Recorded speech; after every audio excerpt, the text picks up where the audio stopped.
안녕하세요, 유튜브 시청자 여러분. 제가 이렇게 제 이야기를 공유하게 될 줄은 상상도 못했어요. 하지만 때로는 가장 예상치 못한 여정이 우리를 정확히 있어야 할 곳으로 인도하기도 하죠. 5년 전, 저는 대부분의 수업에서 낙제점을 받으며 다니던 커뮤니티 칼리지 주차장의 차 안에서 살고 있었어요. 오늘 저는 한국의 제 아파트에서 이 영상을 촬영하고 있습니다. 여기서 저는 영어를 가르치며 제 인생에서 계속 찾아 헤맸던 것을 마침내 찾았죠. 제가 속한 곳. 이건 수백만 달러를 벌거나 유명해지는 성공 스토리가 아닙니다. 제가 태어난 곳에서 6,000마일이나 떨어진 나라에서 집을 찾은 이야기이자 다른 문화에 낯선 이들의 친절함이 제 세상이 무너져 내릴 때 저를 구했던 이야기입니다. 만약 주변 사람들은 모두 편안하게 숨을 쉬는데 당신만 물에 빠져 익사하는 것 같은 느낌을 받은 적이 있다면 이 이야기는 당신을 위한 것일지도 모릅니다. 저는 제가 잊혀진 미국이라고 부르는 곳에서 자랐어요. 클리블랜드 외곽의 작은 교회 지역으로 겉으로는 예뻐 보이지만 상처를 잘 숨기고 있는 곳이었죠. 밖에서 보면 메이플가의 우리 집은 꽤 평범해 보였어요. 하얀 울타리, 앞마당의 타이어 그네, 버크라는 이름의 골든 리트리버. 미국의 꿈 그 자체였죠. 그렇지 않나요? 하지만 그 벽 안에서는 다른 이야기가 펼쳐지고 있었어요. 아버지는 제가 7살 때 떠났고 완전히 사라졌어요. 작별 인사도 없이. 그저 빈 옷장과 점차 사라져가는 그의 향수 냄새만 남았죠. 엄마는 최선을 다했어요. 우리를 먹여 살리기 위해 3가지 일을 했지만 우울증은 가장 강한 수영선수도 익사시키는 법이니까요. 대부분의 밤, 그녀는 집에 돌아와 약을 더 강한 무언가와 함께 마시고 아침까지 완전히 의식을 잃곤 했어요. 저는 분수 곱셈법도 알기 전에 집에서 어른이 되었어요. 동생 이든에게 맥앤치즈를 만들어주고 엄마가 왜 학부모 교사 면담에 올 수 없는지 학교에 거짓말하고 먼 친척들이 가끔 방문하기 전에 빈병들을 감추는 일을 했죠. 학교는 제 도피처였어야 했지만 아이들은 다름을 감지하는 레이더를 가지고 있어요. 중고품 가게에서 산 옷, 비용을 감당할 수 없어 참여하지 못하는 필드트립. 특히 나쁜 밤 후에 엄마가 숨을 쉬고 있는지 확인하느라 밤을 새워 생긴 눈 밑에 다크서클. 이 모든 것이 저를 잊을 적이라고 표시했죠. 괴롭힘은 4학년 때 시작되어 고등학교까지 그림자처럼 저를 따라다녔어요. 16살이 되어 저는 투명 인간이 되는 기술을 완벽하게 익혔어요. 뒷자리에 앉기, 손을 들지 않기, 도서관에서 점심 먹기, 평균적인 성적 유지하기, 너무 높아서 주목받지도 않고 너무 낮아서 상담교사에게 불려가지도 않을 정도로요. 저는 살아있는 게 아니었어요. 단지 생존하고 있었죠. 그리고 지네가 제3학년 영어 수업에 들어왔습니다. 피터슨 선생님이 한국에서 온 새로운 교환학생을 소개했을 때 저는 제 노트북에서 의미 없는 패턴을 낙서하느라 거의 올려다보지도 않았어요. 또 다른 학생이 뭔가를 바꿀 리 없었으니까요. 하지만 피터슨 선생님이 말했어요. 에밀리, 내가 우리 반에서 글을 가장 잘 쓰니까 지네에게 학교를 안내해주고 영어 과제를 도와줄 수 있겠니? 저요?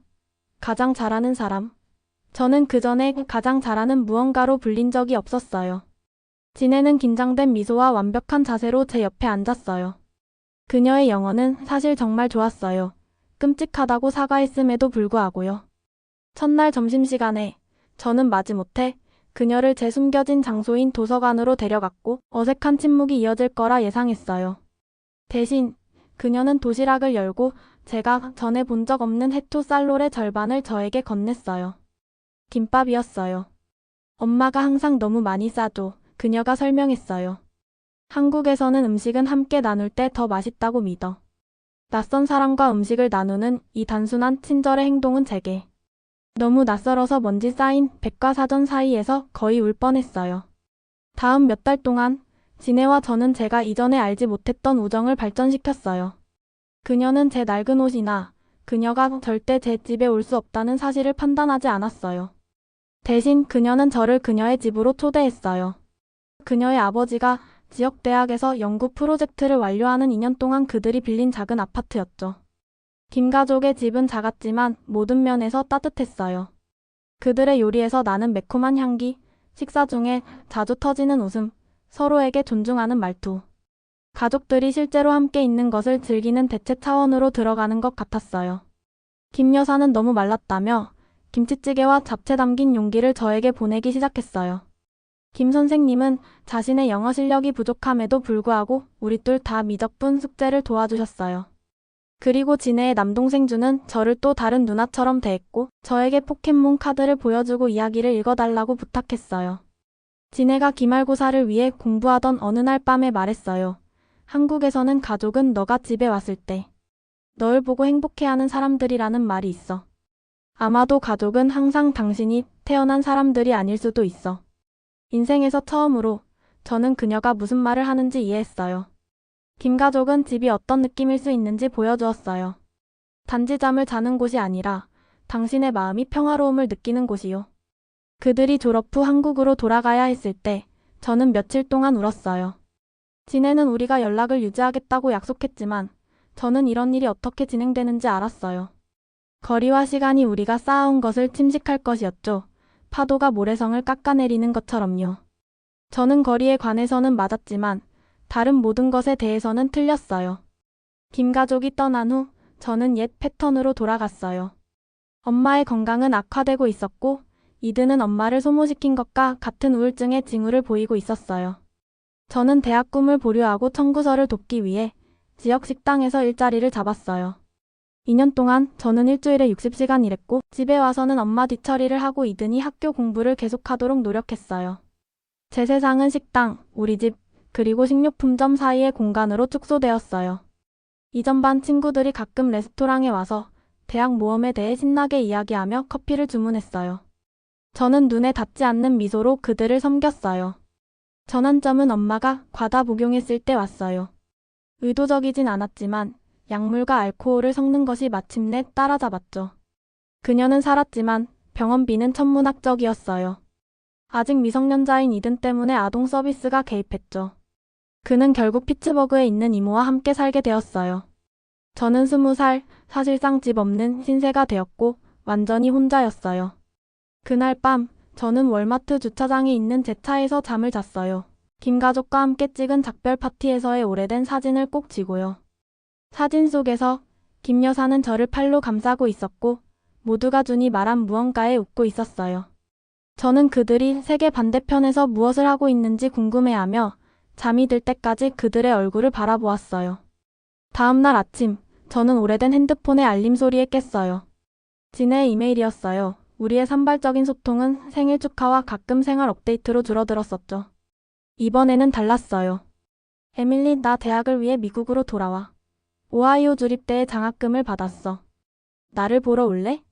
정말 보고 싶어. 그것은 마치 우주가 제가 물밑으로 가려는 찰나에 생명줄을 던져준 것 같았어요.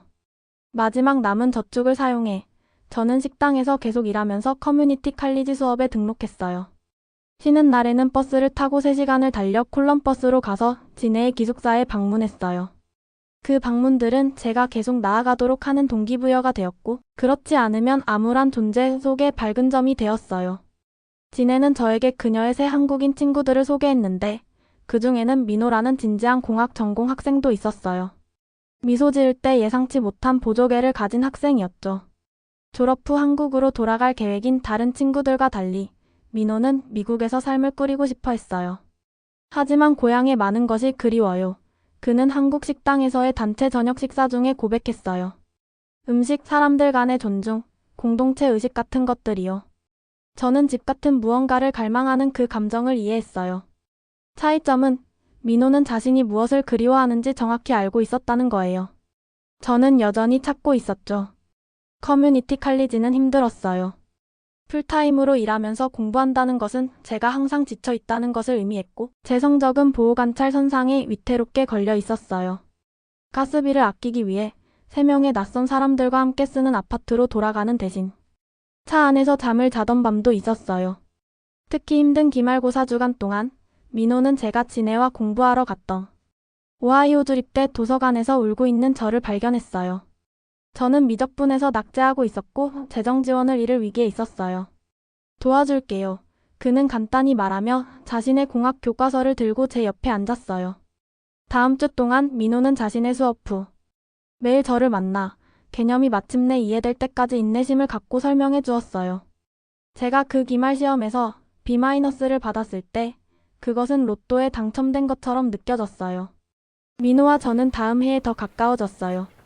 그는 제가 전에 만난 사람들과는 달랐어요. 사력 있고 믿을 수 있고 야심차지만 친절했죠. 그는 한 번도 빠짐없이 매주 일요일 부모님께 전화했어요. 그는 수업을 위해 셔츠를 다림질했어요. 그는 제 생일뿐만 아니라 우리가 처음 만난 기념일도 기억했어요. 한국에서는 그가 한 번 말했어요. 관계는 식물과 같다고 생각해요. 문제가 생겼을 때만 관심을 주는 게 아니라 매일 보살핌이 필요해요. 진해가 졸업하고 한국으로 돌아갔을 때 저는 다시 친구를 잃게 되어 마음이 아팠지만 민호는 남아있었어요. 그는 제가 마침내 준학사 학위를 얻었을 때 곁에 있었고 그 다음 교육학 학사 학위까지 4년이 걸려야 할 여정이 6년이 걸렸죠. 그는 또한 제 인생을 바꿀 이메일을 받았을 때도 곁에 있었어요. 한국 학교에서 원어민 영어 강사를 위한 프로그램이 있어요.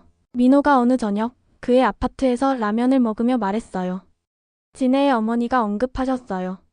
그녀는 당신이 완벽할 거라고 생각하세요. 그 아이디어는 처음에는 터무니없게 들렸어요. 제가 한국에서 살다니? 저는 오하이오에서 월세를 내기에도 충분한 돈이 없었어요. 하지만 우리가 더 조사할수록 더 가능해 보였어요. 그 프로그램은 주택, 괜찮은 급여, 왕복 항공권을 제공했어요. 저는 단지 학사학위와 신원조회를 통과하기만 하면 됐어요. 민호의 비자는 만료되고 있었고 그의 가족은 졸업 후 그가 돌아올 것을 기대하고 있었어요. 우리의 관계는 갈림길에 도달했어요. 우리 중 누구도 그것에 대해 말하지 않았지만 우리 둘 다 느끼고 있었죠. 이 프로그램은 우리가 묻기를 두려워했던 질문에 대한 답처럼 보였어요. 제가 진주라는 한국 남부의 작은 도시에 있는 고등학교에서 가르치게 되었다는 소식을 들었을 때 그것은 비현실적으로 느껴졌어요. 거의 오하이오를 떠난 적이 없던 제가 세계를 가로질러 이사하는 거예요. 민호는 서울로 돌아갈 것이지만 적어도 우리는 같은 나라에 있을 것이었죠. 비행기 타기 전날 밤 공포가 밀려들었어요. 내가 뭘 하고 있는 거지? 저는 한국어를 하지 못했어요. 진주에서는 아무도 알지 못했어요. 만약 제가 완전히 실패한다면 어떡할까요? 학생들이 저를 싫어한다면? 이것이 제 인생에서 가장 큰 실수라면 어떡할까요? 저는 이해할 수 있을 유일한 사람에게 전화했어요. 진해에게요. 에밀리, 그녀는 거리에도 불구하고 목소리가 또렷했어요. 내가 아무도 모르는 너의 학교에 왔을 때를 기억해? 나는 겁에 질려 있었어. 하지만 너를 찾았지. 그리고 이제 너도 너의 자리를 찾을 거야. 한국은 열린 마음으로 오는 사람들을 포용하는 방법이 있어. 그녀의 말이 제 마음에 울려 퍼지는 가운데 저는 제가 가진 모든 것을 2개의 여행 가방에 담아 비행기에 탑승했어요. 한국에 도착하는 것은 아름다운 혼돈 속으로 들어가는 것과 같았어요. 제가 읽을 수 없는 표지판들, 이해할 수 없는 대화들, 식별할 수 없는 음식들. 민호는 제가 혼자 진주로 여행하기 전에 인천공항에서 저를 만났고 안전망이 되어 주었어요. 그의 가족도 함께 왔는데 그들의 아들이 이야기한 미국 소녀를 만나고 싶어 했어요. 박 여사는 저를 딸처럼 안아주고 작은 비치 펜던트를 제 손바닥에 눌러주었어요. 보호를 위해서요. 그녀는 민호의 번역을 통해 설명했어요. 그의 아버지는 엄숙하게 고개를 끄덕이고 그런 다음 조심스러운 영어로 말했어요. 우리 집이 당신의 집입니다. 진주에서의 첫 몇 주는 제 안의 모든 것을 시험했어요. 제 아파트는 무료였지만 작았어요. 제 첫 번째 차보다 더 작았죠. 학교 행정부는 제한된 영어를 구사했고 대부분 1년의 고개 끄덕임, 제스처, 번역 앱을 통해 소통했어요. 학생들은 호기심과 불안이 섞인 눈으로 저를 바라보았어요. 저는 한 번 이상 울면서 잠이 들었고 제가 재앙적인 실수를 했는지 궁금해했어요. 언어 장벽은 넘을 수 없어 보였어요. 심지어 식료품을 사는 것도 불안을 유발하는 모험이 되었죠. 저는 주로 인스턴트 라면과 제가 알아볼 수 있는 과일들로 겨우 살아갔어요. 제 첫 진정한 돌파구는 예상치 못한 출처에서 왔어요. 학교 식당의 아줌마, 점심을 제공하는 나이든 여성이었죠. 제가 낯선 음식을 거의 끝내지 못하는 것을 알아차리고 그녀는 저를 위해 흰 쌀밥과 덜 매운 반찬을 따로 준비하기 시작했어요. 어느 날 그녀는 작은 용기를 제 손에 쥐어주었어요. 학교 버전보다 더 순한 집에서 만든 김치였죠. 천천히 그녀는 더듬더듬한 영어로 말했어요. 작은 한 입씩 먹는 것을 흉내내며 매일 더 강해져요. 그녀는 단지 매운 음식에 대한 내성을 키우는 것에 대해 이야기하는 것이 아니었다는 것을 깨달았어요. 그녀는 한국에서 사는 방법에 대한 조언을 주고 있었죠. 천천히. 매일 더 강해져요. 저는 한국어 구문을 공부하기 위해 1시간 일찍 일어나기 시작했어요. 주말 등산 클럽에 가입했는데 거기서 몇몇 회원들은 영어를 했고 제가 배우는 것을 기쁘게 도와주었어요. 저는 동료 교사들의 저녁 식사 초대를 수락했고 5번째 단어만 이해했을 때도 고개를 끄덕이고 미소 지었어요. 교실에서 저는 제가 신중하게 준비한 미국식 수업을 포기하고 한국 교사들이 학생들과 어떻게 상호작용하는지 관찰하기 시작했어요. 관계는 달랐어요. 어떤 면에서는 더 형식적이고 다른 면에서는 더 양육적이었죠. 교사들은 단지 강사가 아니었어요. 그들은 학생들의 성공에 깊이 투자하는 멘토였어요. 천천히 저는 제 교수 스타일을 조정했어요. 미국식 비형식성을 밀어붙이는 대신 저는 교실에 제 자신의 강점을 가져오면서 한국 교육 문화의 측면을 받아들였어요. 제 학생들은 반응했고 초기의 수줍음은 조심스러운 참여로 바뀌었어요. 3개월이 지나고 제 가장 조용한 학생 중 한 명인 수진이 수업 후에 남았어요. 조심스러운 영어로 그녀는 말했어요. 선생님의 한국어는 정말 형편없어요. 제가 모욕감을 느끼기 전에 그녀는 계속했어요. 제가 도와드릴게요. 선생님이 토플 시험에 도움을 주신다면요. 제 꿈은 하버드예요. 그 교환은 아름다운 우정의 시작이었어요. 수진과 저는 일주일에 2번 만났어요. 한 번은 그녀의 영어를 위해, 한 번은 제 한국어를 위해서죠. 다른 학생들도 점차 합류했고 비공식적인 언어 교환 클럽을 만들었어요. 진주에서 계절이 바뀌면서 저도 변하고 있다는 것을 발견했어요. 한때 압도적으로 낯설게 느껴졌던 도시가 이제는 친숙하게 느껴지기 시작했어요. 시장의 아줌마들은 저를 이름으로 인사하고 때로는 제 가방에 추가 야채를 슬쩍 넣어주었어요. 너무 말랐어 라고 한국어로 꾸짖었는데 이제는 제가 잘 이해하는 단어들이었죠. 학교에서 저는 더 이상 그저 외국인 교사가 아니라 에밀리 선생님이었어요. 제가 들을 때마다 따뜻함을 느끼게 하는 존경의 용어였죠. 학생들의 초기 형식성은 편안한 관계로 발전했어요.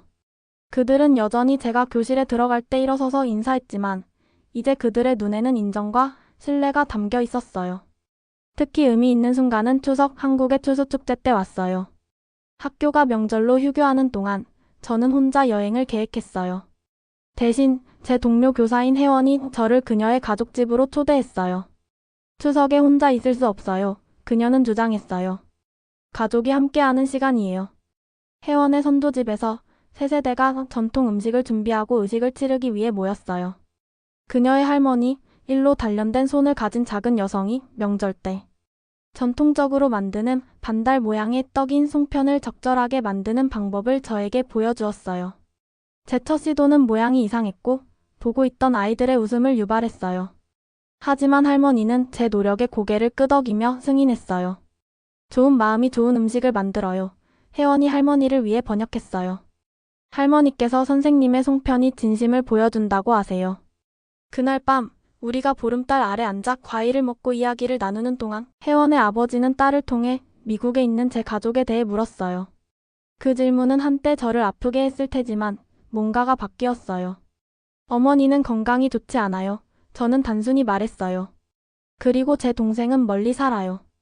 혜원이 번역했고 그녀의 아버지는 엄숙하게 고개를 끄덕였어요. 아내와 잠시 상의한 후 그는 혜원이 미소 짓게 하는 무언가를 말했어요. 아버지께서 말씀하세요.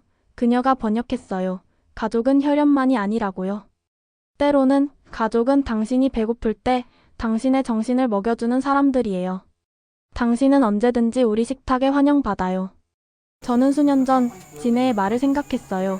가족은 너가 집에 왔을 때 너를 보고 행복해하는 사람들이야. 어떻게든 원이 완성된 것 같았어요. 한국에서의 2번째 해는 예상치 못한 도전을 가져왔어요. 예산 삭감으로 외국인 교사 프로그램이 위협을 받았고 제 직위가 위험에 처했어요. 한편 민호는 서울에서 지속적인 여행이 필요한 일자리를 얻었고 이미 장거리 관계인 우리 사이를 더 힘들게 했어요. 그리고 모든 것을 산산조각 낸 전화가 왔어요. 엄마가 갑자기 돌아가셨어요. 이런 일이 발생했을 때 지구 반대편에 있었다는 자책감이 저를 짓눌렀어요. 저는 거의 2년 동안 그녀를 보지 못했어요. 학교 행정부는 그 소식을 듣고 즉시 위로 휴가를 마련해 주었고 오하이오로 가는 항공편 비용을 지원했어요. 제가 그곳에서 발견한 것은 제가 예상했던 것보다 훨씬 더 가슴 아픈 일이었어요. 우리의 옛집은 철거될 정도로 악화되어 있었어요. 엄마는 명백히 단 2개의 방에서만 살고 있었고 다른 방들은 쌓아둔 물건들로 가득 차 있었고 방치로 인해 사용할 수 없게 되었어요. 장례식에는 사람이 거의 없었어요. 저와 이든, 그리고 몇 년 전 엄마의 동료 몇 명뿐이었죠. 이제 대학에 다니는 이든은 저에게 낯선 사람이었어요. 우리는 장례식 후 커피를 마시며 어색한 대화를 나눴어요. 이제 돌아올 거야? 그가 물었어요. 미국으로? 내 말은 그 질문이 우리 사이에 걸려 있었어요. 그럴까? 정말로 저를 한국에 묶어두는 게 뭐였을까요? 민호와 저는 서로 멀어지고 있었어요. 제 일자리는 불안정했어요. 저는 그곳에 가족 연결고리가 없었어요. 하지만 엄마의 물건들을 정리하면서 우울증이 그녀를 소모하기 전 더 행복했던 시절의 오래된 사진들과 기념품들을 발견하며 저는 깊은 깨달음을 얻었어요. 제가 한국에 쌓아온 삶은 임시적인 것이 아니었어요. 그곳은 오하이오가 결코 아니었던 방식으로 제 집이 되어 있었어요. 제 지갑에는 체육대회 날 제 학생들의 사진이 있었고 그들의 얼굴은 결의와 기쁨으로 빛나고 있었어요. 제 전화에는 저를 확인하는 한국인 동료들의 메시지가 있었어요. 박 여사가 주셨던 비치 펜던트는 여전히 제 목에 걸려 있었어요. 엄마의 일을 정리하고 이든과 최선을 다해 화해한 후 저는 전에는 갖지 못했던 명확성을 가지고 한국으로 돌아왔어요. 이것은 도망치는 것이 아니었어요. 이것은 무언가를 향해 달려가는 것이었어요. 소속감을 향해서요. 학기는 제가 없는 동안 시작되었어요. 돌아온 후 처음으로 교실에 들어갔을 때 학생들은 평소처럼 일어나 인사했어요. 그런 다음 저의 놀라움에 그들은 박수를 치기 시작했어요. 칠판에는 정성스러운 영어로 다음과 같이 쓰여 있었어요. 에밀리 선생님 환영합니다. 수진이 전통 보자기 천으로 쌓인 작은 꾸러미를 들고 제 책상으로 다가왔어요. 안에는 수제책이 있었고 각 페이지에는 제 가르침이 그들에게 무엇을 의미하는지 표현하는 학생들의 편지가 담겨 있었어요. 선생님의 어머니가 돌아가셨다는 것을 알아요. 수진이 부드럽게 말했어요. 한국에서는 좋은 자녀가 부모의 유산이라고 해요. 선생님의 학생들 우리도 선생님의 유산이에요. 여기에는 선생님을 존경하는 많은 아이들이 있어요. 그날 밤 저는 민호에게 오래 미루어졌던 편지를 썼어요. 우리는 그 목적을 다한 무언가를 붙들고 있었어요. 저를 한국으로 데려온 것이요. 후회보다는 감사를 가지고 놓아줄 시간이었어요. 외국인 교사 프로그램은 실제로 다음 학기에 삭감되었지만 그때쯤에는 저는 같은 도시의 사립학원에서 직책을 확보했어요. 재향상된 한국어와 교육 시스템에 대한 이해는 제가 전에는 아니었던 방식으로 저를 가치 있게 만들었어요. 제가 처음 인천공항에서 비행기를 내린 이후 5년이 지났어요. 진주는 이제 제가 알던 어떤 곳만큼이나 친숙해요. 저는 어느 시장 노점이 봄에 가장 달콤한 딸기를 파는지, 어느 등산로가 가장 장관을 이루는 가을색을 제공하는지, 어느 식당이 겨울 저녁에 위로가 되는 김치찌개를 만드는지 알아요. 작년에 저는 F비자를 받았고 이는 제가 한국에 무기한 머무를 수 있게 해주었어요. 한때 너무 낯설고 썰렁했던 제 아파트는 이제 두 언어로 된 책들, 과거와 현재 학생들의 선물들, 그리고 제가 쌓아온 삶의 사진들로 가득 차 있어요. 지네는 현재 번역가로 일하는 서울에서 가능할 때마다 방문해요. 그녀의 부모님은 법적 서류가 아니더라도 저를 입양했고 제가 여행 중이 아니라면 주요 명절을 함께 보내길 주장해요. 김 여사는 여전히 제가 너무 말랐다고 생각하고 일주일치 충분한 음식을 집으로 보내줘요. 가장 예상치 못한 발전은 수진이 실제로 전액 장학금으로 하버드에 입학이 받아들여졌을 때 왔어요. 보스턴으로 떠나기 전에 그녀는 제게 졸업 대표 연설을 검토해달라고 부탁했어요. 선생님은 경계는 우리 마음에만 존재한다는 것을 보여주셨어요. 그녀가 썼어요. 우리가 가족과 집에 대한 다른 이해 방식의 마음을 열면 어디서든 소속감을 찾을 수 있다는 것을요. 그 말들은 저를 완전한 원으로 돌아오게 했어요. 저는 오하이오의 그 부서진 소녀가 사라지지 않았다는 것을 깨달았어요. 그녀는 변화되었어요.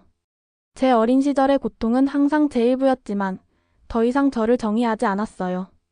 오늘 제가 유튜브를 위해 이것을 녹음하면서 저는 새 학년도를 준비하고 있어요. 제 책상에는 액자에 담긴 사진이 있어요. 수년 전. 김 가족과 함께 찍은 사진과 현재 재학생들의 최근 사진이요. 다른 얼굴들, 다른 나라들, 하지만 저를 계속해서 구해준 같은 연결의 끈이에요. 때로는 교실 뒤에서 현실을 벗어나기 위해 의미 없는 패턴을 그리던 그 보이지 않는 소녀에 대해 생각해요. 저는 그녀에게 언젠가 그녀가 시작한 곳에서, 수천 마일 떨어진 곳에서, 세상에서 자신의 자리를 찾게 될 것이라고 말해주고 싶어요. 어둠이 영원히 지속되지 않을 것이라고요. 가족은 가장 예상치 못한 곳에서 찾을 수 있다고요. 제 이야기가 거기 있는 누군가에게 공감을 불러일으킬지 모르겠어요. 아마도 당신은 자신의 자리를 찾기 위해 고군분투하고 있을지도 모르고 주변의 모든 사람들이 쉽게 숨을 쉬는 동안 당신은 익사하는 것 같은 느낌을 받고 있을지도 몰라요. 만약 그게 당신이라면 이것을 알아두세요. 때로는 집은 당신이 시작하는 곳이 아니라 당신이 마침내 소속감을 배우는 곳이에요. 제 이야기를 들어주셔서 감사해요. 한국 진주의 작은 아파트에서 이 에밀리가 인사를 전합니다. 만약 이 이야기가 어떤 식으로든 당신에게 감동을 주었다면 구독하고 이 이야기를 들을 필요가 있을지도 모르는 사람과 공유해주세요. 때로는 우리가 고군분투하는 것에 혼자가 아니라는 것을 아는 것이 가장 치유하는 일이죠. 당신이 예상치 못한 곳에서 소속감을 찾은 적이 있거나 해외에서 가르치는 것에 대한 질문이 있다면 아래에 댓글을 남겨주세요. 다음에 뵐 때까지 이 채널은 때로는 가장 긴 여정이 우리를 정확히 필요한 곳으로 인도한다는 것을 상기시켜 드립니다.